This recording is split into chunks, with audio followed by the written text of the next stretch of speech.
Disclaimer. दोस्तों, ये कहानी केवल एक काल्पनिक रचना है। ये केवल लेखक के द्वारा रची गई यह एक कहानी है। इसका वास्तविक जीवन से कोई भी संबंध नहीं है। कृपया आप कहानियों को केवल मनोरंजन की दृष्टि से ही सुने, और साथ ही अगर आप इस चैनल नॉवल स्टोरी 2.6 पर पहली बार आए हैं तो चैनल को सब्सक्राइब और वीडियो को भर भर लाइक करना ना भूलें। धन्यवाद। एपिसोड 35। अब ये खबर याना के ऊपर और बिजली गिरा गई कि वो नाजायज है। अब राज ने कहा, तुमसे अच्छा तो याना का सौतेले बाप था, जिसने तुम्हारी बेटी का भला चाहते हुए उसकी शादी अपने अमीर भतीजे से करा दी, और तुमने अपनी बेवकूफ़ी से सोने का अंडा देने वाली मुर्गी को अपने हाथों से निकाल दिया। लेकिन मैं याना को अपने पास रखूंगा और उस मेजर को किसी भी तरह वापस अपनी बेटी की जिंदगी में लाऊंगा, फिर उसकी ज़मीनों पर अपना रियल एस्टेट का बिजनेस स्टार्ट करूंगा। तब मोना ने गुस्से में कहा, वो लड़का चाहे कितना भी अमीर क्यों ना हो, लेकिन मेरे लिए वही है मेरी जिंदगी का सबसे बड़ा दुश्मन। उसने मेरे मुंह पर चांटा मारा था, और ये बात मैं पूरी जिंदगी नहीं भूल सकती और ना उसको कभी भूलने दूंगी, इसलिए मैं अपने जीते जी कभी उसको अपना दामाद नहीं बनाऊंगी। तब राज ने कहा, दिमाग खराब हो गया है तुम्हारा? एक थप्पड़ की वजह से ऐसा दामाद हाथ से निकाल रही हो? तुम तो अपनी बेटी को खुशकिस्मत समझो, उसको ऐसा पति मिला है जो हाथ पर सूरज रखकर भी ढूंढे तो भी ना मिले, और तुम उसको अपनी बेटी से दूर करना चाहती हो। इडियट। अब तो अपनी बेटी को चेक की तरह कैश कराने का टाइम आया है और तुम उल्टी बातें कर रही हो। हम पहले माँ बाप बनेंगे जिनको दहेज देना नहीं पड़ेगा बल्कि मिलेगा। और तभी याना ने पीछे से ताली बजाते हुए कहा, तुम दुनिया के पहले माँ बाप होंगे जो बेटी को लाश बनाकर भी उसकी लाश की कीमत वसूल करना चाहते हैं। अब दोनों ने मुड़ कर पीछे देखा। अब याना फुकाते हुए कहा, आज मुझे घिन आ रही है अपने आप से, ये सोचकर मैं तुम दोनों का गंदा खून हूँ।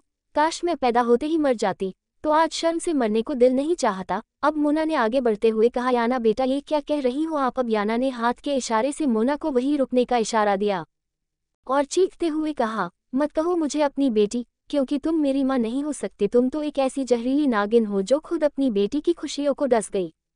तब मोना ने कहा, याना तुम ये मुझसे किस लैंग्वेज बात कर रही हो? मैं तुम्हारी माँ हूँ। तब याना ने कहा, जिस लैंग्वेज में तुम जैसी औरत से बात करनी चाहिए वैसे ही कर रही हूँ मैं।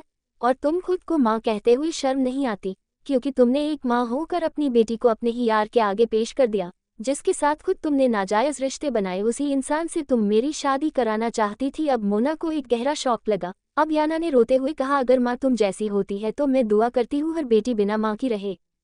जरूर मैंने पिछले जन्म में कोई बुरे कर्म किए होंगे जो मैं तुम जैसे लोगों से पैदा हुई, और शायद कुछ अच्छे काम भी किए होंगे जिसके बदले मुझे साहिल देव जैसे देव मिले और अमन जैसा पति। लेकिन मैं हमेशा उन्हीं लोगों को गलत समझती रही जिन्होंने मेरी सबसे ज्यादा परवाह की, मुझे सच्चे दिल से प्यार किया। लेकिन मेरे अंदर तो आप दोनों का गंदा खून था जो सच्चे रिश्ते और सच्ची मोहब्बत की कदर ना कर सकी और उनको खुद से दूर कर दिया। लेकिन अब यहाँ नहीं रहूंगी, क्योंकि अब मुझे तुम दोनों की शक्ल तक से नफरत हो रही है। अब याना जो पहले ही अपना छोटा सा बैग लेकर खड़ी थी वापस पलट गई। तब मोना ने कहा, इतनी रात को घर छोड़कर कहाँ जा रही हो? तब याना ने पलटकर कहा, कौन सा घर? कैसा घर? घर वो होता है जहाँ अपने रहते हो, जो अपनों की परवाह करते हो, उनका भला चाहते हो। लेकिन यहाँ तो ऐसे मर्द और औरत रहते हैं जो अपने मतलब के लिए अपनी औलाद तक को बेच सकते हैं। नहीं रहना मुझे यहाँ। मुबारक हो आपको ये जिंदगी और आपका ये एक और आशिक। याना ने अपने बाप को अपनी माँ आशिक बताकर उनके मुंह पर एक जोरदार थप्पड़ मारा। अब वो दोनों बेजान से खड़े याना को जाते हुए देख रहे थे। अब याना कमरे से बाहर निकल गई। तब मोना ने चीख कर कहा, ये सब उस अमन शेखावत की वजह से हो रहा है। उसको तो मैं नहीं छोड़ूंगी, कभी खुश नहीं रह पाएगा। अब याना जैसे ही बंगले से बाहर निकली, तुरंत सूजी ने उसका हाथ पकड़ कर कहा, याना तुम मेरे साथ चलो। सूजी उसके कमरे में ही सोती थी, क्योंकि उसको पता था याना बहुत ज्यादा डिस्टर्ब कुछ उल्टा सीधा ना कर ले, इसलिए वो उसने सारी बातें उसने सुन ली थी। अब उसने याना को अपने घर चलने को कहा। तब याना ने कहा, नहीं सूजी, मैं इन दोनों के किसी करीबी के घर नहीं जाना चाहती। तब सूजी ने कहा, याना हम माँ बेटी अलग रहती है, तुम चलो, मैं घर चलकर सब बता दूंगी। अब याना सूजी के घर आ गई। इस खूबसूरत से घर में सूजी की माँ मालती और सूजी रहती थी। उसकी माँ एक कॉलेज में प्रोफेसर थी। मालती भी संजय का घर इसलिए ही छोड़कर आई थी क्योंकि वो गैर कानूनी काम करता था। अब याना की सारी बात सुनने के बाद मालती ने हैरानी से कहा, मुझे यकीन नहीं होता एक सगी माँ अपनी बेटी के साथ ऐसा कर सकती है। I can't believe it. और जो तुम्हारा बाप भी नहीं था, उसने तुम्हारे लिए कितना सोचा। अब याना रोती हुई मालती के सीने लग गई। बेटा रोना नहीं, आज से मैं तुम्हारी माँ हूँ। मेरी एक नहीं दो बेटियां हैं। तुम अब से अब हमारे साथ रहोगी और याना ने रोते हुए आहिस्ता से हाँ में सर हिलाया। याना को अब सूजी के घर में रहते हुए 1 हफ्ता हो चुका था। अमन का कुछ पता नहीं चल रहा था, उसने अपना फ़ोन बंद कर लिया था।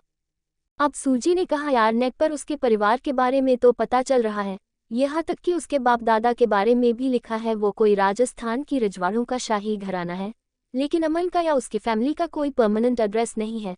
अब याना फिर से रोने लगी। तब सूजी ने कहा यार अब ये बार बार रोना बंद करो, चलो आज तुम मेरे साथ चलो, घर अकेली बैठी रोती रहती हो, बाहर नहीं निकलती हो, आज मुझे एक जरूरी प्रेस कॉन्फ्रेंस में जाना है, अभी सर का कॉल आया है, बहुत इंपॉर्टेंट प्रेस कॉन्फ्रेंस है। अब याना को याद आया सूजी एक न्यूज चैनल में न्यूज रिपोर्ट है। याना ने कहा नहीं सूजी तुम जाओ, मेरा मन नहीं है। तब सूजी ने कहा यार ये प्रेस कॉन्फ्रेंस आर्मी लोगों के लिए बुलाई गई है, हो सकता है तेरा अमन भी वहीं मिल जाए क्योंकि वो एक मेजर है ना। तब याना ने एकदम हाँ कहा और अब याना तैयार होकर सूजी के साथ आ गई और वो सब एक हॉल में रखी कुर्सियों पर बैठ गई, जहाँ सामने ऊंचाई पर स्टेज लगा था और वहाँ कई सफ़ेद कपड़े से ढकी चेयर रखी थी। उसके सामने एक लंबी मेज थी और उस पर सभी न्यूज चैनल और न्यूज़पेपर के माइक रखे थे और उसके चारों तरफ ब्लैक कमांडो गन मशीन लेकर खड़े थे। अब वहाँ स्टेज पर एक आदमी कोट पेंट में आया और माइक में कहा ये प्रेस कॉन्फ्रेंस इसलिए बैठाई गई है ताकि जो मीडिया बार बार हमसे सवाल पूछ रही थी और हमारे मेजर साहब का एक इंटरव्यू लेने के लिए हमें प्रेशराइज्ड कर रही थी, इस प्रेस कॉन्फ्रेंस में आज आपको मेजर अमन सिंह शेखावत और उनके सभी ऑफिसर का इंटरव्यू ले सकते हैं। अब अमन का नाम सुनकर सूजी और याना दोनों के चेहरे पर चमक आई और याना अब बेकरारी से चारों तरफ देख रही थी।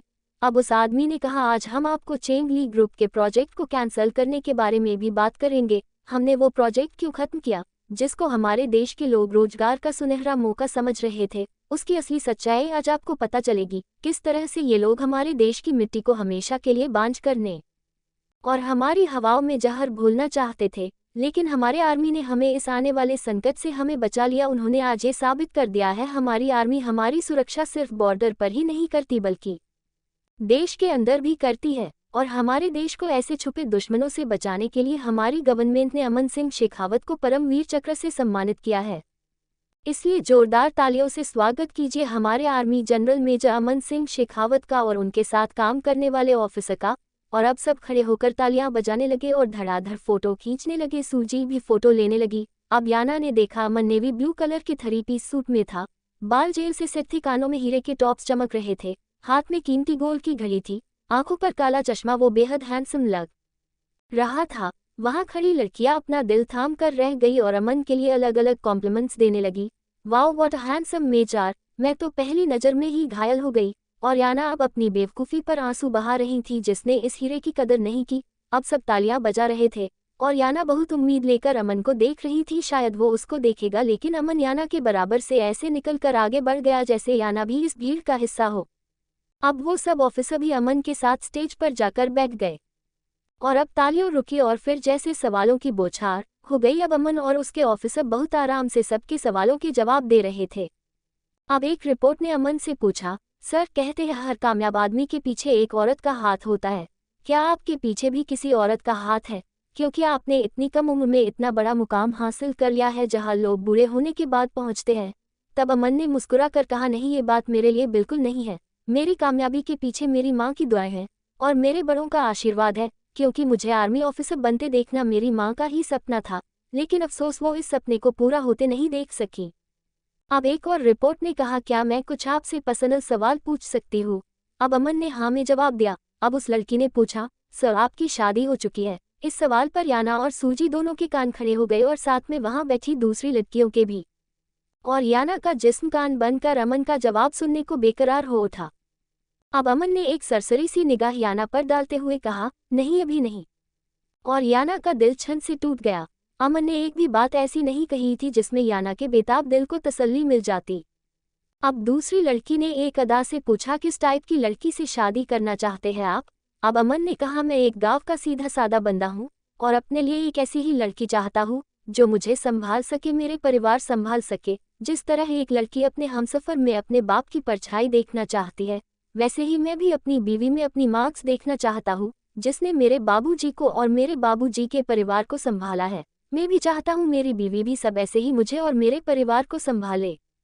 अब एक और लड़की ने कहा, आपने कोई गर्लफ्रेंड बनाए है? अब अमन ने कहा, मेरी जिंदगी में कोई औरत नहीं है, and no more personal question please. और फिर कुछ देर और प्रेस कॉन्फ्रेंस चली। उसके बाद सब ऑफिसर चले गए और याना भागती हुई बाहर आई, लेकिन तब तक अमन जा चुका था। और अब याना घर आकर फूट फूट कर रोने लगी। तब सूजी ने कहा, याना तुम इतना क्यों रो रही हो यार? तब याना ने रोकर कहा, रो नहीं तो और क्या करूं? कैसे? उसने साफ कह दिया उसकी जिंदगी में कोई और औरत नहीं है, शादी तक को उसने साफ मना कर दिया है। तब मालती ने पीछे से कहा, लेकिन उसने तुम्हें एक हिंट भी तो दिया है, तुम उसको क्यों नहीं समझ रही याना? अब याना ने दरवाजे पर खड़ी मुस्कुराती मालती को देखा। अब मालती ने कहा, मैंने टीवी पर मेजर साहब का पूरा इंटरव्यू देखा है। याना तुम इस बात पर ध्यान क्यों नहीं दे रही? उसने कहा है उसको ऐसी लड़की चाहिए जो उसको संभाल सके, उसके परिवार को संभाल सके। इसका मतलब है याना तुम अपने पति घर जाओ, यानी अपनी ससुराल जाओ और उसके परिवार का दिल जीतो। अगर उन्होंने तुम्हें अपना लिया याना तो अमन तुम्हें कभी नहीं ठुकरा सकता। तब याना ने रोते हुए कहा, लेकिन वो तो मुझे तलाक देना चाहता है, अपने घर में कैसे बर्दाश्त कर लेगा? तब मालती ने मुस्कुरा कर कहा, पागल लड़की, अगर उसको तुझे तलाक देना होता तो कब का दे चुका होता। उसने जो भी तुमसे उस दिन कहा था सब गुस्से में कहा था। आखिर गलती भी तो बहुत बड़ी की थी तुमने। उससे बिना बताए अपनी माँ के कहने में आकर एक गुंडे के पास चली गई। इतना गुस्सा करना तो उसका बनता है। और एक बात सोचो याना, इतना बड़ा ऑफिसर, आर्मी का जनरल मेजर और इतने बड़े जागीरदार का बेटा तुम्हारे घर नौकर बनकर रहा, तुम्हारी और तुम्हारी माँ की बदतमीजियां बर्दाश्त की, उसने फिर भी तुम्हें नहीं छोड़ा। जानती हो क्यों? क्योंकि वो तुमसे बहुत प्यार करता है याना, और वो तुम्हें कभी तलाक नहीं देगा। इसलिए अपनी अमन की फैमिली में जाओ, अपनी जगह बनाओ, क्योंकि शादी के बाद लड़कियों का असली घर उनका मायका नहीं उनका ससुराल होता है। इसलिए याना अपनी ससुराल जाओ और अपने रूठे साजन को मना लो। और याना शर्मा कर मालती के गले लग गए और मालती ने मुस्कुरा कर उसके माथे को चूमा। अब याना ने भराई हुई आवाज में कहा, आंटी आपने मेरी माँ ना होकर भी मुझे एक माँ की तरह संभाला, जबकि मेरी खुद की माँ ने कोई कसर नहीं छोड़ी मुझे बर्बाद करने में। अब मालती ने उसके आंसू साफ करते हुए कहा, मैं भी तुम्हारी माँ जैसी हूँ याना, अब ये आंसू अपनी विदाई के लिए बचा लो, क्योंकि जब तुम जाओगी तो खुद भी रोगी और मुझे भी रुला कर जाओगी। और याना आहिस्ता से मुस्कुराई। अब याना ने कहा, लेकिन अमन का एड्रेस? तब सूजी ने कहा, अब वो मैं तुम्हें लाकर दूंगी, टेंशन मत लो। और सूजी ने अपनी न्यूज एजेंसी से अमन का करेक्ट एड्रेस ले लिया। अब याना ने जाने के लिए अपना सामान एक लगेज में रख लिया। अब मालती ने कहा, याना ये घर अब सूजी का नहीं तुम्हारा भी है, जब भी तुम्हारा मन करे अपनी माँ से मिलने आ जाना।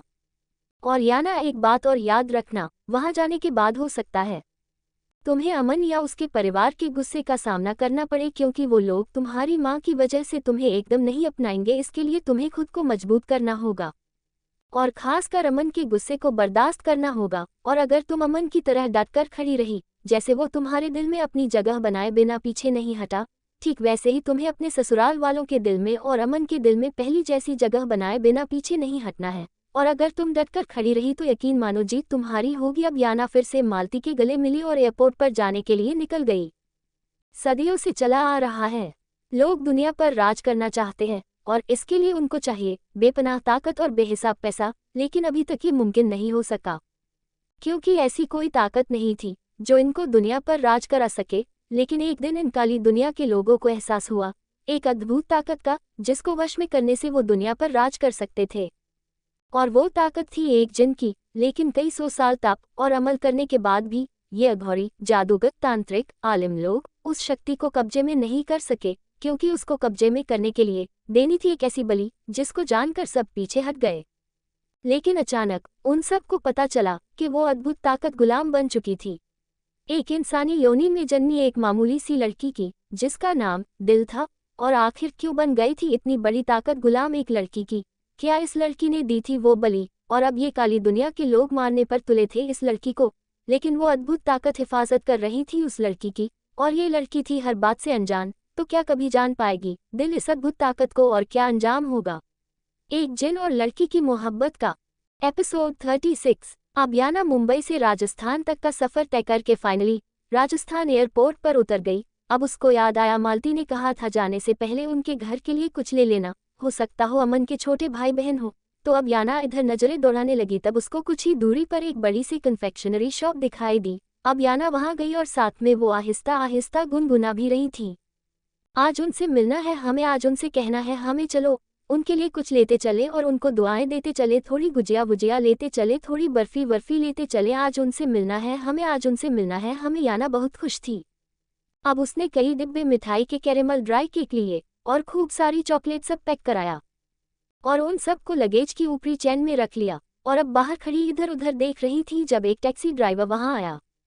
मैडम कथे जाड़ा। अब याना परेशानी से उसके मुंह को देख रही थी जो राजस्थानी बोल रहा था। अब याना ने दिल में कहा, हिंदी तो मुझे आती है और इंग्लिश फ्रेंच भी बोल और समझ लेती हूँ, लेकिन ये कौन सी लैंग्वेज में बात कर रहे हैं, ये तो मुझे आती ही नहीं। अब याना ने दिमाग पर जोर डालते हुए कहा, नहीं नहीं भैया, अकेले ही जाना है, इकट्ठे जाना है। तब उस आदमी ने फिर से वही सवाल किया। तब याना ने उसको अपनी जीन्स की जेब से एड्रेस निकाल कर दिखाकर कहा, क्या आप यहाँ जा सकते हो? अब उस आदमी ने गर्दन हिलाकर हाँ में जवाब दिया और कहा, मैडम 850 देने होंगे। अब याना फिर परेशान हुई, 850 कितने होते हैं? तब याना को एक आदमी जो सही से हुलिया में था उसको बुलाकर कहा, एक्सक्यूज मी भैया, ये 850 कितना होता है? अब उसने कहा 850 रुपीज। अब याना ने कहा, ओक थैंक यू। तब उस आदमी ने कहा, मैडम कहाँ जाना है आपको? तब याना ने उसको वो एड्रेस दिखाया। तब उस आदमी ने उस टैक्सी ड्राइवर से कहा, तेरी तो शहर की छोकरी समझकर लूट रिया से, थारी तो निकल यहाँ से। अब उस आदमी ने वो एड्रेस देखकर कहा, अरे मैडम, आपको तो हमारे मेजर साहब और हमारे माई बाप पीरामल साहब की मेहमान हैं, चलिए मैं आपको छोड़ देता हूँ। और याना की एक बड़ी प्रॉब्लम हल हो गई।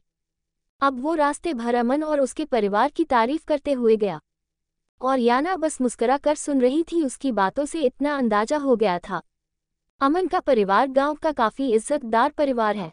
अब उसने याना को एक पतली सड़क पर लाकर कहा, मैडम इसके आगे गाड़ी ना जा सकेगी, आपको पैदल ही जाना होगा। अब याना ने थैंक यू भैया कहकर उससे पूछा, कितना देना है? तब उसने कहा, नहीं मैडम, कैसी बातें करती हो, आप उनकी नहीं पूरे गांव की मेहमान हो, मैं इसी गांव का हूँ, चलिए मैं आपको उनके घर तक ले चलता हूँ। तब याना ने उसको परेशान ना करते हुए कहा, नहीं भैया, मैं इसके आगे खुद चली जाऊंगी, आप परेशान मत हो और आप ये पैसे रख लीजिए। याना ने कई नोट 500 के उसके हाथ पर रखे। तब उसने कहा, नहीं मैडम, आपसे पैसे नहीं लूंगा, उनके परिवार के बहुत एहसान है मुझ पर, ये टैक्सी पीरामल साहब की ही दिलवाई हुई है। और याना ने काफ़ी कोशिश की लेकिन उसने पैसे लिए नहीं और याना को एहसास हुआ गांव के और शहर के लोगों में कितना फ़र्क होता है, वो कितने एहसासमंद होते हैं, लेकिन शहर वाले तो मिनट से पहले सब भुला देते हैं। अब याना आगे बढ़ी तो उसने देखा कितनी राजस्थानी औरतें लहंगा और उस पर वाइट शर्ट पहने और सर पर जरी गोटे से सजा पल्लू रखे सर पर मटके ले जा रही थीं। सबके माथे पर गोल लट्टू लटका था और पैरों में और हाथों में मोटे मोटे सिल्वर के कड़े, और हर तीसरी औरत ऐसी ही थी। कुछ ने बड़े बड़े सलवार सूट पहन रखे थे और मर्दों और बूढ़ों ने धोती कुर्ता और जवान आदमियों ने फ्राकनुमा छोटी से कुर्ते और सर पर पगड़ी पहनी हुई थी और कुछ पैंट शर्ट में थे। अब याना सबको हैरानी से देख रही थी और वो सब याना को, क्योंकि याना ने ब्लैक कैप्री जीन्स जो उसके टखनों से थोड़ी ऊपर थी, रेड कलर की टी शर्ट जिस और काले मोतियों से हॉट लिखा था और उस पर ब्लैक शिफॉन की शर्ट जिसकी याना ने पेट पर गांठ बांध रखी थी, दूधिया हाथ में एक कीमती स्मार्ट वॉच और गोल्डन बालों का ऊंचा जुड़ा जिसमें से कुछ बाल बाहर निकल रहे थे, कुछ लटें याना के मुंह और पड़ी थी, आंखों पर काला चश्मा जो उसकी दूधिया रंग पर कहर ढा रहा था और राजस्थान की धूप गर्मी से याना के दूधिया गाल टमाटर की तरह लाल हो रहे थे। और वो सब याना को कोई विदेशी लड़की समझ रहे थे जो जयपुर घूमने आई होगी लेकिन गलती से इस गांव में आ गई। अब याना ने जो ब्लैक हाई हील पहनी थी, जैसे ही वो आगे बढ़ी उसकी हील किसी कीचड़ में जा गिरी। अब याना ने परेशान होकर कहा, ये, और फिर उसने सामने से एक दुकान से 2-3 बिस्लेरी की बोतल ली और अपनी सैंडल धोने लगी। तब एक औरत ने उसकी भाषा में बोलते हुए कहा, छोरी, तू अपनी चप्पल धोने खातर इतना महंगा पानी बिरान कर रही से, हमसे कह देती हम तुझे पानी ला देते। अब याना ने मुस्कुरा कर कहा, कोई नहीं आंटी, मेरे पास और कोई रास्ता नहीं था। अब याना के चारों तरफ बच्चों और लोगों की भीड़ लग गई जैसे वो कोई अजूबा हो और याना ने घबराकर कहा, मुझे इस पते पर जाना है। और एक आदमी ने उस पते को देखकर कहा, अरे आपको तो शेखावत साहब की हवेली पर जाना है। हवेली का नाम सुनकर याना हैरान हो गई, वो तो अमन का कोई सीधा सादा घर सोच रही थी। अब वो आदमी ने याना को हवेली के गेट पर छोड़ दिया और याना ने देखा एक बहुत बड़ा किले के दरवाजे जैसा दरवाजा और उसके अंदर बड़े बड़े पैर खड़े दिख रहे थे। वो कोई जंगल लग रहा था। अब याना धीरे धीरे चलती हुई अंदर गई और अंदर बड़े बड़े हजारों बीघा में फैला बाग जिसमें पूरा जंगल खड़ा था, इसमें गाय भैंस भेड़ बकरी सभी फिर रहे थे। याना को वो पूरा जू लग रहा था। अब वो इस जंगल के बीच में बनी लाल पत्थर की सड़क पर चलती हुई आगे बढ़ रही थी। और अब कुछ दूर चलकर उसको सामने लाल पत्थरों से बनी किसी राजा महाराजा के किले जैसी हवेली दिखाई दी।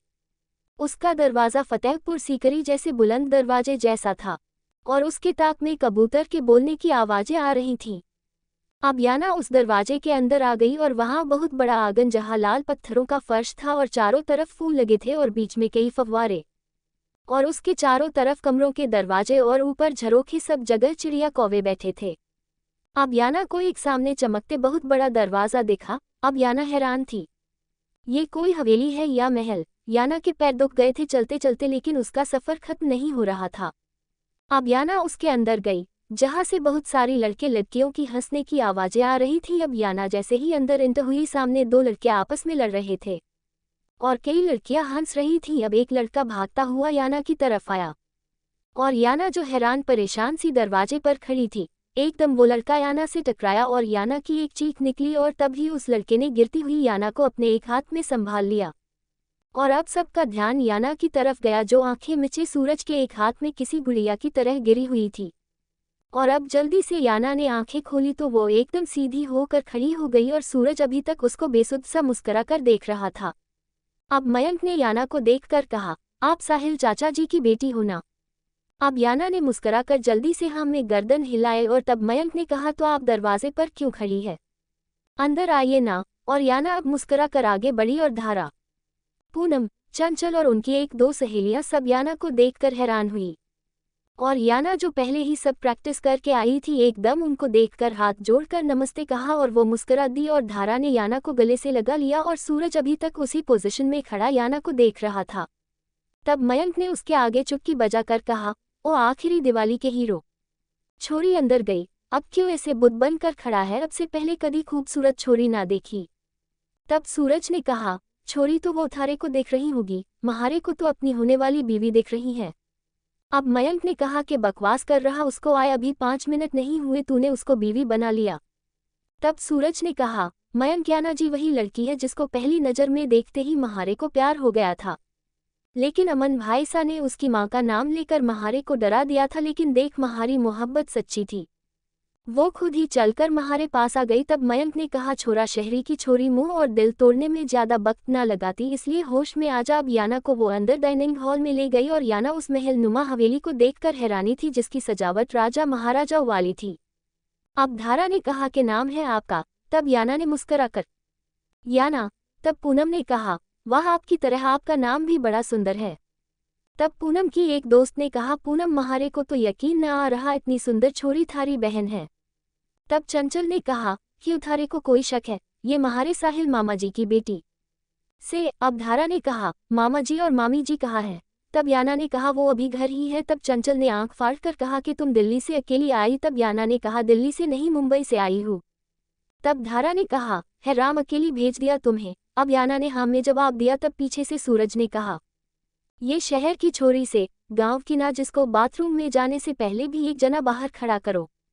तब याना ने सूरज से पूछा, आप कौन है? क्योंकि याना को उनका चेहरा देखकर अंदाजा तो हो रहा था कि वो अमन के भाई हो सकते हैं, क्योंकि उनकी सूरत अमन से मिल रही थी। तब सूरज ने कहा, आप हमारे अमन भाई सा को जानती हो या नहीं? अब याना ने आहिस्ता से हाँ कहा। तब सूरज ने मयंक की तरफ इशारा करते हुए कहा, ये मयंक शेखावत है, अमन भाई सा का छोटा भाई, उनसे ये 2 साल छोटा है, इसकी उम्र 28 वर्ष है और मेरा नाम सूरज है, मैं अमन भाई सा से 4 साल छोटा हूँ। फिर हमारे से 10 साल छोटे भाई बहन हैं, एक गुड्डू, दूसरी छोटी शिवानी है और ये है आपकी गंगा बुआ की लड़कियां, धारा जो अमन भाई सा से 4 साल छोटी है, इनकी उम्र 26 साल है और हमारी होने वाली भाभी सा भी है। अब याना को एक शौक सा लगा, लेकिन उसने कुछ कहा नहीं। और फिर चंचल जो धारा से 2 साल छोटी है और फिर हमारे चाचा की बेटी पूनम, इसकी उम्र 24 साल है। अब पूनम ने कहा, आपकी उम्र क्या है? अब याना ने कहा, 21 ईयर्स।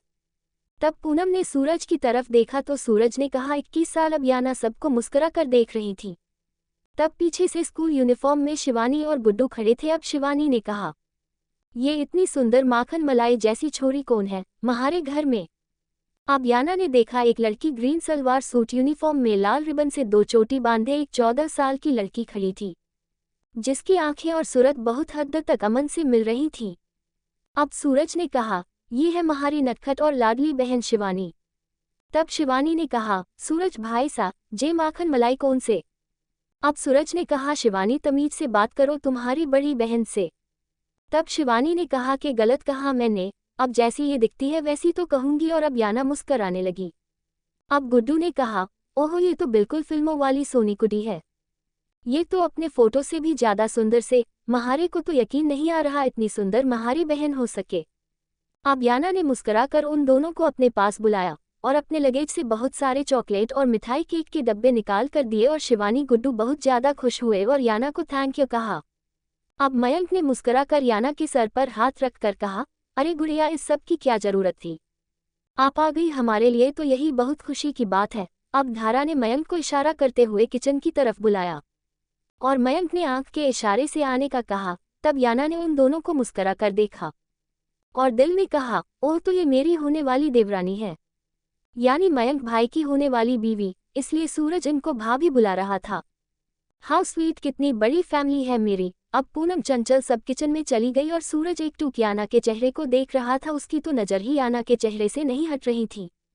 अब शिवानी याना के पास चिपक कर बैठी और उसके चेहरे पर उंगली फेरते हुए बोली, हाय राम, आप कितनी गोरी हो और आपकी स्किन कितनी मुलायम और चमकदार है कि लगाओ आप, हमें भी बता दो, तुम्हारा रंग तो मिट्टी जैसा। तब सूरज ने कहा, तू क्यों इनकी सुंदरता के पीछे पड़ गई, नजर लगावेगी के, चल पीछे हट। तब शिवानी ने गुस्से से कहा, आने दो महारे अमन भाई सा को, उनसे आपको लताड़ खिलाओगी। तब सूरज ने घबरा कर कहा, अरे महारी प्यारी बहन तू क्यों इतना नाराज होती है, मैं तो मजाक कर रहा से। तब याना ने शिवानी को अपने पास बैठा कर कहा, अरे शिवानी आप तो मुझसे भी ज्यादा सुंदर हो, जानती हो क्यों? तब शिवानी ना कहा। तब याना ने कहा, आप बिल्कुल अपने अमन भाई पर हो और वो बहुत सुंदर है। अब शिवानी ने मुस्कुरा थैंक यू कहा। तब शिवानी ने कहा, लेकिन महारी स्किन आपके जैसी मुलायम नहीं है। तब याना ने कहा, अब मैं यहाँ रहूंगी तो आपको बहुत अच्छे अच्छे टिप्स दूंगी तो आपको स्किन भी मेरे जैसी हो जाएगी। और अब शिवानी ने सूरज को अंगूठा दिखाकर चिढ़ाया और सबने फिर याना का उन्होंने बहुत अच्छे से नाश्ता कराया। और शाम को पीरामल और सुमेर आए तो याना ने आगे बढ़कर उनके पैर छुए और वो भी याना से मिले और पीरामल ने याना को बहुत प्यार दिया। सुमित्रा और गंगा तो बार बार याना की नज़र उतार रही थी, उसके कई काजल के टीके लगा चुकी थी। अब याना को एहसास हुआ, वाकई अमन सही कह रहा था, मैं उस दुनिया में इतने प्यार करने वाले रिश्तों को मिस कर रही थी। याना की नज़रें बार बार दरवाजे पर जा रही थी जिसके लिए वो इतना लंबा सफ़र करके आई थी, उसका कहीं कुछ पता नहीं था।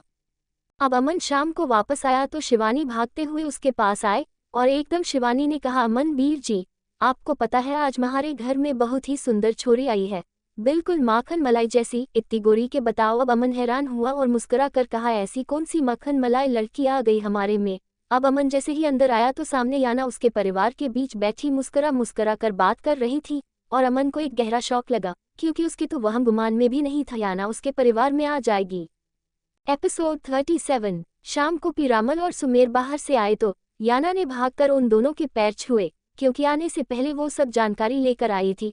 अब पीरामल ने याना के सर पर हाथ रखकर कहा, जीती रहो सदा खुश रहो। अब पीरामल ने चश्मा ठीक करते हुए कहा, बेटा मैंने आपको पहचाना नहीं। तब सुमेर ने कहा, भाई साहब ये अपने साहिल की बिटिया है, सवेरे पूनम ने फोन करके बताया था मुझे। अब याना सुमेर के भी पैर छुए तो उसने भी उसका ढेरों आशीर्वाद दिए। तब पीरामल ने कहा, थारा बाप किधर है?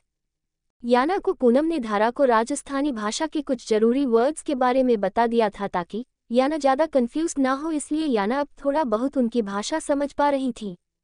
अब याना ने आहिस्ता से झूठ बोलने की पूरी कोशिश करते हुए कहा, मोम देव तो बाहर गए हुए हैं। अब पीरामल ने गुस्से से उस कहा, क्या उस उल्लू के पट्टे ने जवान छोरी को कल्ले ही भेज दिया से, शर्म ना आई वाको, जमाना कितना खराब से, जरा मैं कोई रास्ते बीच में जवान छोरी का फायदा उठा लेता। अब याना ने आहिस्ता से कहा, अंकल जी देव तो मना कर रहे थे, मैं ही खुद अपनी मर्जी आई हूँ। अब पीरामल ने कहा, बेटा तब महारे को फोन कर देती तो हम अपने कोई से छोरे को भेजकर थारे को मंगवा लेते। अब याना ने आहिस्ता से कहा, आगे से ध्यान रखूंगी। अब सुमेर ने कहा, अब छोड़ो भाई सा। अब पीरामल ने कहा, आओ बेटा अंदर आओ। अब सब बैठकर बात करने लगे। तब सुमेर ने कहा, भाई सा महारे को तो विश्वास ना होवे, वो महारा कच्चे बलियान में नाक चाटते साहिल की ऐसी सुंदर छोरी होगी से। अब सब हंसने लगे। तब सुमित्रा ने कहा, अरे याना जरूर महारी भाभी सा पर होगी, मैंने सूरा से, वो बड़ी सुंदर से। अभी वो सब बात कर ही रहे थे जब अमन अंदर आया और झुककर हुक्का पीते बाबूजी के पैर छूकर आशीर्वाद लिया। अब याना की नज़र अमन पर पड़ी और जैसे उसके बेकरार दिल को करार आ गया, उसको अपने आने की मेहनत कामयाब लगी और आज याना ने पहली बार अमन को फुल मेजर की यूनिफॉर्म में देखा, जो सीधा बॉर्डर से आ रहा था। डार्क खाकी रंग की बॉडी फिट यूनिफॉर्म जिसमें अमन का कसरती लंबा चौड़ा जिस्म, चौड़ा उभरा हुआ सीना और हाफ स्लीव में से चमकते डोले चौड़े सीने के एक साइड में लटके हुए उसके मेडल और मेडल को ऊपर 4 शेरों वाला राष्ट्रीय चिन्ह वाला बेज, दूसरी साइड एक गोल्डन रंग की डोरी जो उसके कंधे के ऊपर पीछे की तरफ जा रही थी, कंधों पर तलवार के बेच लगे हुए, सर पर ब्लैक कलर की राष्ट्रीय शेर के चिन्ह वाली कैप और हाथ में गोल्डन वॉच और ब्लैक चमचमाते काले जूते। वो नजर लग जाने की हद तक खूबसूरत लग रहा था और याना का दिल उसको देखकर सीना तोड़कर निकलने को तैयार था, क्योंकि आर्मी ऑफिसर पर तो याना का क्रश था, लेकिन उनकी सख्त जॉब की वजह से याना पीछे हटती थी। लेकिन अब अमन को इस यूनिफॉर्म में देखकर तो याना का दिल बेकाबू हो रहा था। अब याना ने दिल में कहा, मेजर साहब, काश आज आप अकेले में मिलते तो आज ये आपकी बीवी आपको कच्चा चबा जाती। और याना अपनी ही सोच पर आहिस्ता से मुस्कराए और शर्माकर पलकें झुका ली, कहीं उसकी ही नज़र उसे न लग जाए। याना के साथ साथ किसी और का भी दिल बहुत बुरी तरह से धड़क रहा था, और वो थी धारा जो कुछ दूर खड़ी शर्मा शर्मा कर अमन को देख रही थी। अब अमन के बाबूजी ने अमन को देखकर कहा, ये आ गया महारा शेर, महारा बड़ा बेटा अमन सिंह शेखावत। इसको देखकर महारी छाती गर्व से फूल जावे। अब पीरामल ने याना की तरफ इशारा करते हुए कहा, अमन बेटा, इनको तो तू जानता ही होगा, थारे साहिल चाचा की छोरी। और अमन ने सुख का सांस लिया, क्योंकि अमन को डर सता रहा था कहीं याना ने सबको सच तो नहीं बता दिया, लेकिन सब नॉर्मल था। अब अमन ने याना को देखकर आहिस्ता से जी कहा और बिना कुछ कहे अंदर चला गया। याना को दिल में एक टीस से उठी थी अमन के इस तरह इग्नोर करने पर। रात को सब डिनर करने के लिए बैठे थे। आज टेबल पर आधे से ज्यादा खाना याना की पसंद का था। जैसा वो खाती थी उसके लिए मयंक ने खास ऑर्डर करके जयपुर के बड़े होटल से खाना मंगाया था और अमन खामोशी से खाना खा रहा था। अब याना अंदर से आई और टेबल पर बैठते हुए खुशी से चहकर कहा, वाह, ये सब मेरे लिए है। तब पीरामल ने कहा, हाँ बेटा जी, सब आपके लिए से। महारे को पता से आप ये सीधा सादा खाना पसंद ना करती। अब याना ने मुस्कुराकर थैंक यू अंकल कहा और पास्ता की एक बाइट मुंह में रखी थी। तभी अमन ने खाना खाते हुए कहा, ये सब आज के लिए है, कल से सिर्फ वो ही मिलेगा जो सब खाते हैं, क्योंकि हम शहरी लोगों की तरह बदतमीज नहीं हैं, जो बाहर से आए लोगों की इज्जत नहीं करते। लेकिन बाहर वालों को भी ध्यान रखना पड़ेगा, ये हमारा घर है, कोई 5 स्टार होटल नहीं जहां हर बार आपको मर्जी के मुताबिक खाना मिलेगा, और नहीं कोई टूरिज्म प्लेस जो यहाँ लोग मौज मस्ती के लिए आते हैं।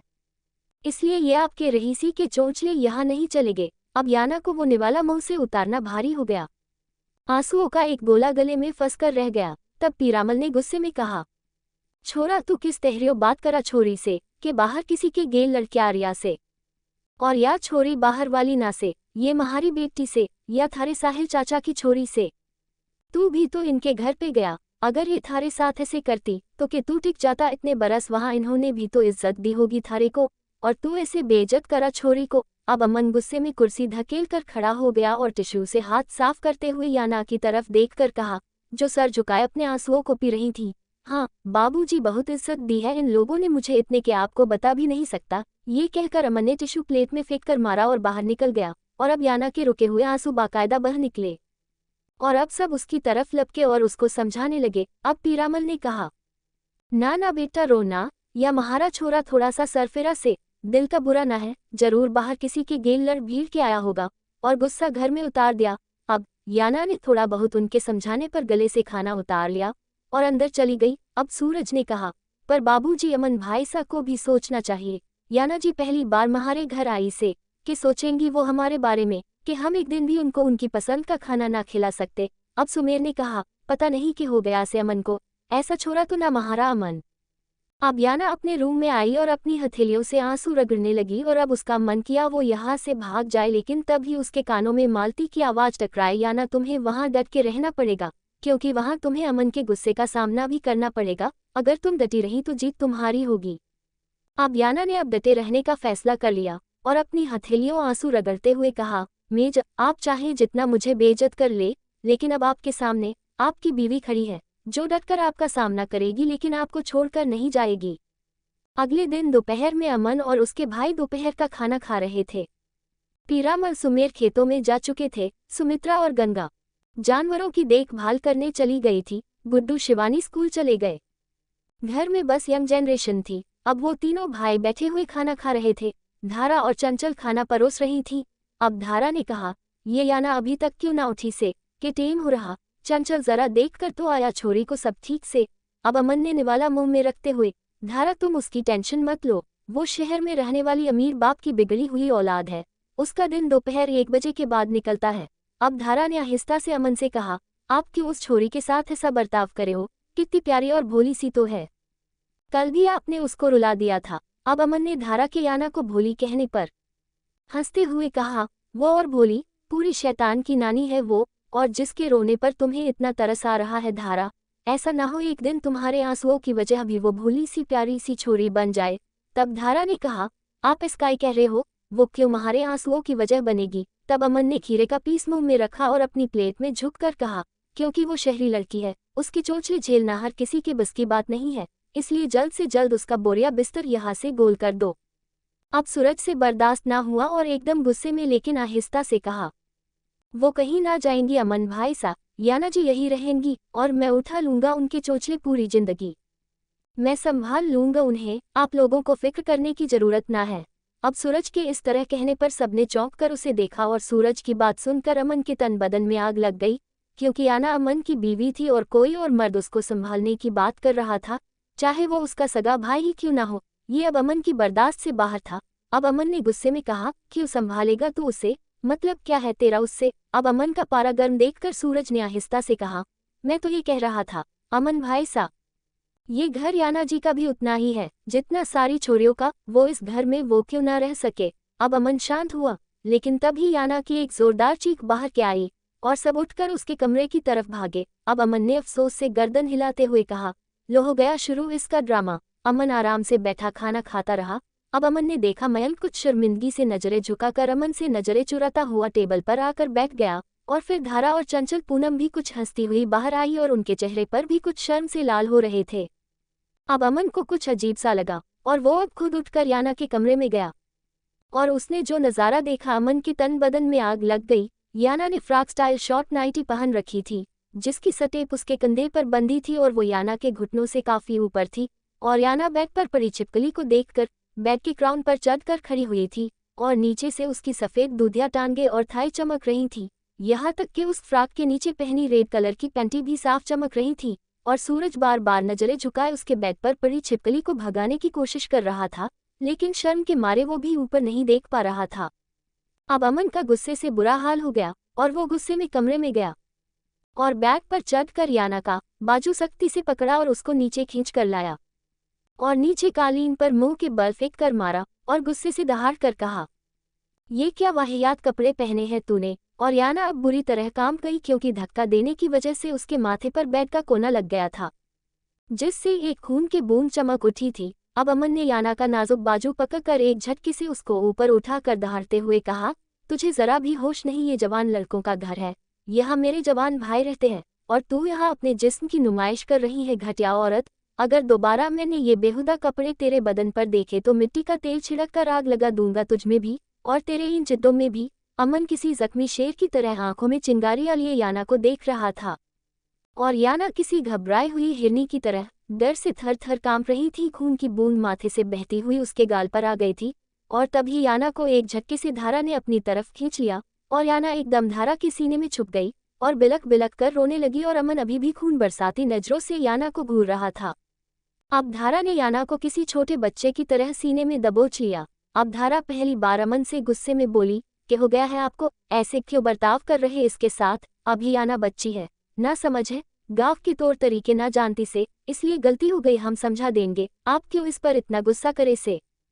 और याना अभी तक किसी छोटी बच्ची की तरह धारा के सीने में मुंह दिए उससे चिपकी खड़ी थी। धारा और पूनम दोनों आहिस्ता आहिस्ता से उसकी कमर को शहला रही थीं। अब अमन ने उसकी तरफ उंगली उठाकर गुर्रा कर कहा, इसकी खोपड़ी में अच्छी तरह ठूंस दो, यहाँ की बहू बेटियां किस तरह से रहती है, दोबारा अगर मैंने इसको इस तरह देख लिया तो उठाकर घर से बाहर फेंक दूंगा, या फिर ये मेरे हाथों कत्ल हो जाएगी। और अमन गुस्से से बाहर निकल गया। जब याना को अमन के बाहर जाने का एहसास हुआ तब उसने धारा के सीने से सर उठाया और अब बाकायदा हिचकियों से रो रही थी। अब याना ने सबसे पहले कपड़े चेंज किए अब सूरज भागकर उसके लिए फर्स्ट एड बॉक्स से बैंडेज लाया और पूनम ने उसके माथे पर लगाए और धारा ने उसको प्यार से पुचकारते हुए कहा, रो मत महारी गुड़िया, वो अमन जी इतने बुरे ना से, बस गुस्से में जल्दी आ जावे। अब सब याना के पास बेड पर ही बैठे थे। अब याना ने रोते हुए कहा, धारा दी, आप मुझे अपने कपड़े दे दीजिए, मैं उनको पहन लूंगी, क्योंकि मेरे पास बस इसी तरह की ड्रेसेस है। तब मयंक ने प्यार से उसके सर पर हाथ रख कर कहा, ना मेरी छोटी सी गुड़िया, थारे को किसी के कपड़े पहनने की जरूरत ना है। तुम आज ही मेरे साथ जयपुर चलना और अपनी पसंद के अच्छे से कपड़े ले आना। लेकिन तभी पीछे से अमन की आवाज आई, जो एक हाथ में खीरे की प्लेट लिए दरवाजे से अपना कंधा टीका कर खड़ा था और मजे से खीरे खाता हुआ बोला, कोई जरूरत नहीं है इसको कहीं ले जाने की। मैंने मिसेस बत्रा को कॉल कर दिया है, वो शाम को अपने शोरूम के सभी कपड़ों का कलेक्शन भेज देंगी, जिसको जो लेना है उसमें ले लेना।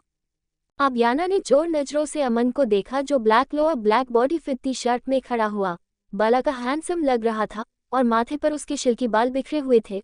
उसको देखकर कोई नहीं कह सकता था, ये वही अमन है जिसने कुछ देर पहले अपने गुस्से से पूरे घर को हिला दिया था और हर कोई उसके सामने सहमा खड़ा था, क्योंकि वो इस घर का सबसे बड़ा बेटा था। किसी की हिम्मत उसके सामने बोलने की नहीं थी, खासकर तब जब वो गुस्से में होता था। बस आज धारा ने ही हिम्मत दिखाई थी बोलने की, वो भी याना की गिरी हुई हालत देखकर, क्योंकि धारा अगर याना को अपने पास ना खींचती तो शायद याना बेहोश होकर गिर जाती। अब अमन अपनी बात कहकर आगे बढ़ गया और उसके जाने के बाद याना ने मुंह छुपाकर रोते हुए कहा, मेजा आप बहुत क्रूर है, आप हमेशा मेरे साथ ऐसे करते आए हैं। अब सबने शॉक्ड होकर रोती हुई याना को देखा, वो क्या बोल रही हैं।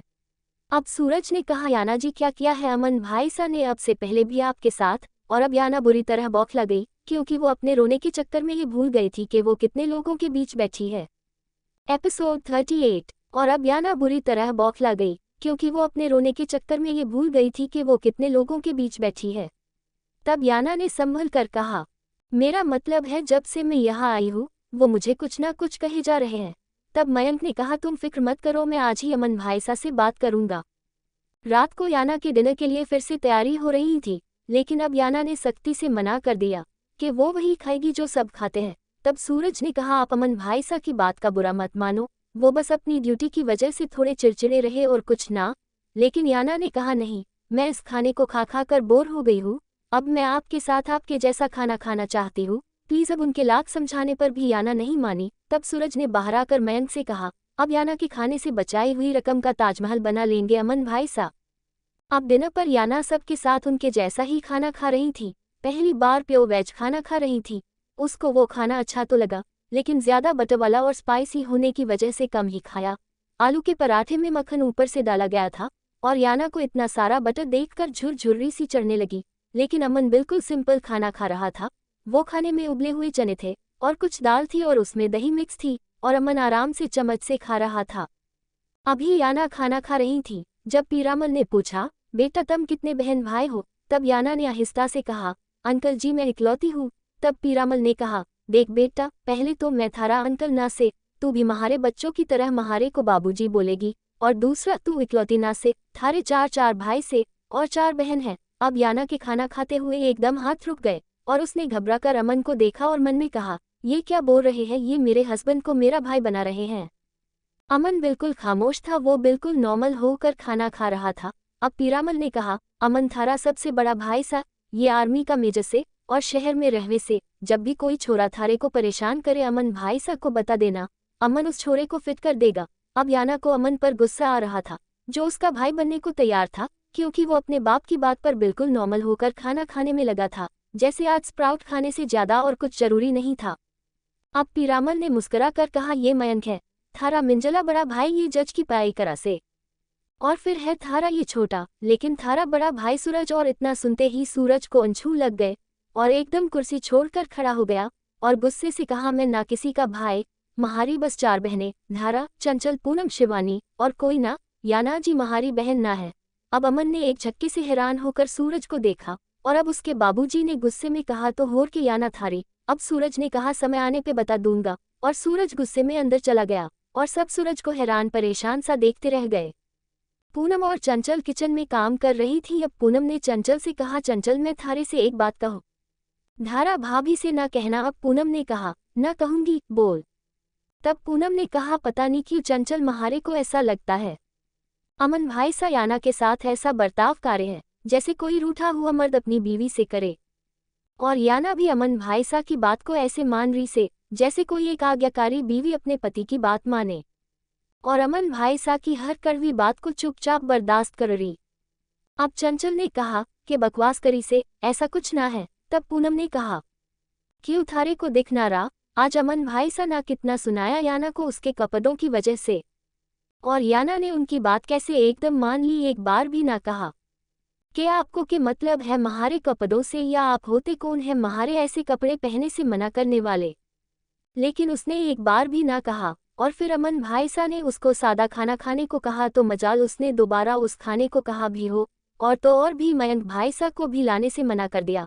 अब चंचल ने कहा थारा दिमाग खराब हो गया, अमन भाईसा सिर्फ धारा जिज्जी को पसंद करे और वो याना को वो अपनी छोटी बहन समझकर डांट रहे से देसी थारे को और महारे को डांटे। तब पूनम ने कहा लेकिन जिस अंदाज में अमन भाईसा याना से बात करे थे ऐसी जबान में उन्होंने आज तक हमसे कभी ना की, जैसे अल्फाज वो इस्तेमाल करे थे वो एक मर्द ही अपनी औरत के लिए इस्तेमाल कर सके। तब चंचल ने कहा बावरी होगी के यह बात धारा जिज्जी या अमन जीजा जी के सामने मतबक देव बना थारे को वो सुननी पड़ेगी जो कभी ना सुनी। और या तो देख याना कितनी छोटी अमन भाईसा से, वह छोरी हम सब से छोटी से, और अमन भाईसा हम सब से बड़े से, वो याना के बारे में ऐसा सोच भी ना सके। याना उनके लिए शिवानी की तरह है, समझगी। पर हाँ महारे को लग रहा सूरज जरूर याना में अपनी बीवी देख रहा से, देखा नहीं सवेरे कैसे याना का भाई बनने पर उछल गया। महारे को तो लगे याना महारी होने वाली देवरानी बनेगी। अब पूनम ने कहा हाँ और महारी छोटी भाभी सा, और दोनों हंसने लगी। याना डिनर के बाद अपने रूम में जा रही थी। अमन के इस बेहवर से याना का दिल काफी दुखा था, और तभी याना की नज़र अमन पर गई जो याना के साइड से निकलकर किसी से फोन पर बात करता हुआ अपने रूम में चला गया। वो याना को ऐसे इग्नोर कर रहा था जैसे वो कोई अजनबी है, और याना अब आंखों में आंसू लिए उसकी संगदिल की संगदिली को देख रही थी। तभी किसी ने याना का हाथ पकड़ा और खींच कर ले जाने लगा, और याना की एक चीख निकली। लेकिन तभी सूरज ने याना को अपने मुंह और उंगली रखकर चुप कराया कि करी हो याना जी, शोर ना मचाओ, मैं आपका अपहरण ना करा। अब याना को छत पर खींच कर ले जाने लगा। तब याना ने कहा सूरज कहाँ ले जा रहे हो मुझे। तब सूरज ने कहा छत पर। अब याना ने कहा लेकिन क्यों।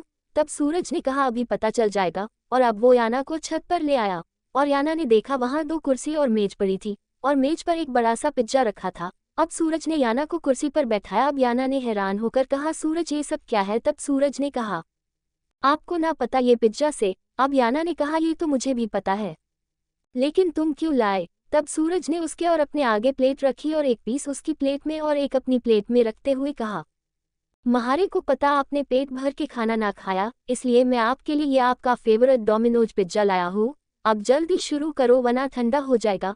अब याना ने हैरान होकर कहा सूरज मैं खाना खा चुकी हूँ, और सच में खाना बहुत टेस्टी था, अब जरा भी मुझे भूख नहीं है। तब सूरज ने कहा आप खाती है या नहीं वरना मैं ये सारा पिज्जा उठाकर कूड़े में फेंक दूंगा, और खाने का अपमान करने का जो पाप होगा वो आपको चढ़ेगा। अब याना ने कहा सूरज समझने की कोशिश करो, मुझे भूख नहीं है। तब सूरज ने कहा प्लीज याना जी महारी खातिर खा लीजिए। अब याना समझ गई ये भी अपने भाई अमन की तरह ढीठ है, बिना खाए उसका पीछा नहीं छुड़ेगा, और अगर यहाँ कोई आ गया तो बेकार में सीन क्रिएट हो जाएगा। इसलिए याना ने कहा ठीक है मैं बस एक बाइट लूंगी, उसके बाद तुम जबरदस्ती नहीं करोगे। अब सूरज ने कहा ठीक है। अभी याना ने पिज्जा का पीस उठाया ही था, तभी उसके कानों में अमन की आवाज आई वाओ बहुत खूब, आखिर तुम्हारा जवानों लड़कों को फंसाने का एक्सपीरियंस यहाँ पर भी काम आ ही गया। अब याना ने जल्दी से वो पिज्जा एकदम प्लेट में रखा और खड़ी हो गई, और अमन अब याना को चीर फाड़ देने वाली नजरों से देख रहा था। और तभी सूरज ने कहा अमन भाई सा इसमें याना जी की कोई गलती ना है, मैंने ही ये पिज्जा उनको ला कर दिया है।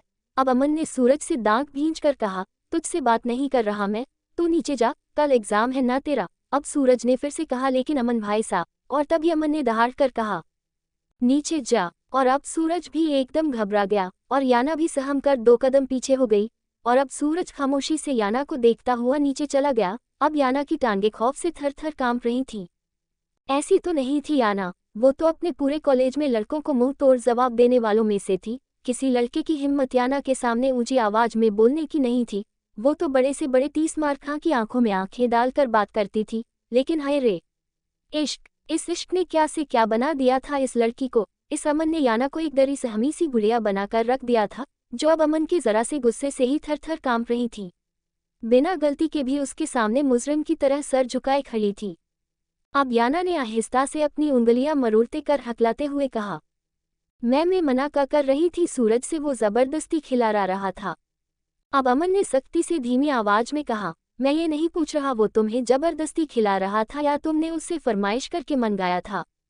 मैं बस इतना कहना चाहता हूँ, ये मेरे भाई गांव के सीधे सादे बच्चे हैं, ये तुम्हारे जैसी घटिया लड़कियों की चालाकियों से वाकिफ नहीं है, क्योंकि जो ट्रेनिंग तुम्हारी माँ ने तुम्हें जवान लड़कों को फंसाने की दी है, लेकिन मेरे माँ बाप ने उनको तुम जैसी लड़कियों से बचने के तरीके नहीं सिखाए हैं। इसलिए ये जो खेल तुम यहाँ खेल रही हो इसको अपने शहर तक ही रखो, वरना मुझसे बुरा कोई नहीं होगा।